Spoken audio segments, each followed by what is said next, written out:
কুখ্যাত যৌন অপরাধী জেফ্রি আপস্টেইন কেলেঙ্কারি ও সংশ্লিষ্ট নথি প্রকাশের মধ্য দিয়ে বিশ্বে ক্ষমতা, ষড়যন্ত্র আর প্রভাবের জটিল নেটওয়ার্ক নিয়ে চাঞ্চল্যকর সব তথ্য সামনে আসছে। এবার এসব ইমেইল থেকেই জানা গেল কিভাবে প্রধানমন্ত্রী নির্বাচিত হওয়ার পর থেকেই ইমরান খানের বিরুদ্ধে মেতে উঠেছিল নানা মহল। খোদ আপস্টেইন ও তার সাথে সংশ্লিষ্ট প্রভাবশালী মহলও এতে সংশ্লিষ্ট। 2018 সালে পাকিস্তানের সাধারণ নির্বাচন জয়ের পর পাকিস্তান তেহরিকে ইনসাফ পিটিআই এর প্রতিষ্ঠাতা ইমরান খানকে বিশ্ব শান্তির জন্য হুমকি হিসেবে উল্লেখ করেছিলেন কুখ্যাত মার্কিন যৌন অপরাধী জেফ্রি আপস্টেইন।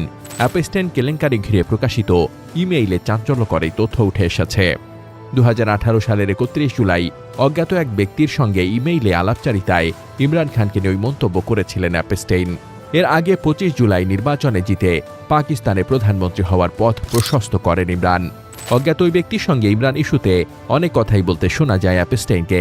এ সময় নেতিবাচকভাবে ইমরানকে তুরস্কের প্রেসিডেন্ট রিসেপ তাইয়েপ এরদোয়ান, ইরানের সর্বোচ্চ নেতা আয়াতুল্লাহ আলী খামেনি, চীনের প্রেসিডেন্ট শি জিনপিং ও রাশিয়ার প্রেসিডেন্ট ভ্লাদিমির পুতিনের সঙ্গে তুলনা করেন তিনি।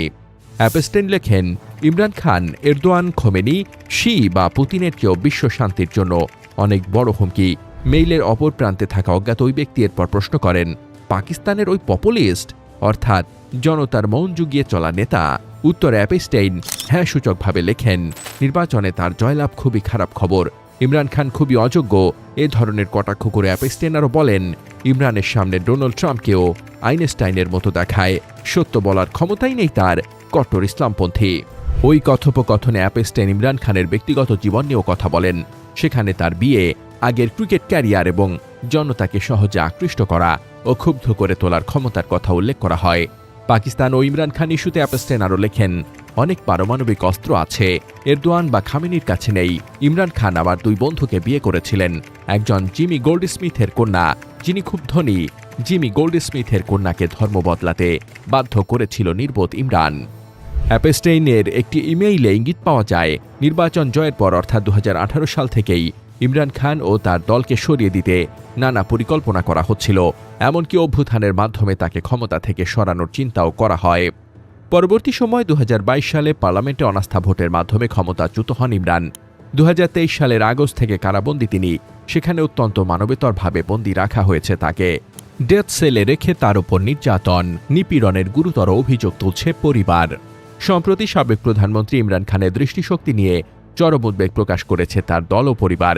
দলের পক্ষ থেকে দাবি করা হয়েছে, ইমরান খান এমন এক চোখের সমস্যায় ভুগছেন, সময়মতো সঠিক চিকিৎসা না পেলে তিনি চিরতরে ডান চোখের দৃষ্টি হারিয়ে ফেলতে পারেন। দল ও পরিবারের মতে এসবই ইমরানের বিরুদ্ধে দীর্ঘ ষড়যন্ত্রের অংশ, যার শুরু হয়েছিল তার প্রধানমন্ত্রী হওয়ার পর থেকেই। ইমরান ইস্যুতে আপস্টেইনের ইমেইল নতুন করে সেসব ষড়যন্ত্রের অভিযোগকে প্রাসঙ্গিক করে তুলেছে। 2019 সালে অপ্রাপ্তবয়স্কদের যৌন কাজে সম্পৃক্ত করার অভিযোগে গ্রেপ্তার হন কুখ্যাত যৌন অপরাধী ধনকুবের জেফ্রি আপস্টেইন। যদিও নিজেকে নির্দোষ দাবি করেছিলেন তিনি, পরে মামলা চলাকালে ওই বছরেরই 10 আগস্ট কারাগারে আত্মহত্যা করেন আপস্টেইন। পরে দোষী সাব্যস্ত হন কুখ্যাত এই যৌন নিপীড়ক।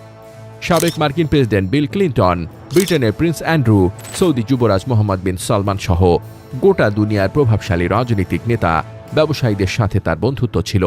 সম্প্রতি প্রকাশিত নথিতে নতুন করে Donald Trump, Narendra Modi, Bill Gates, Elon Musk সহ বিশ্বের অনেক প্রভাবশালী ব্যক্তির সাথে তার সংশ্লিষ্টতার তথ্য জানা যাচ্ছে।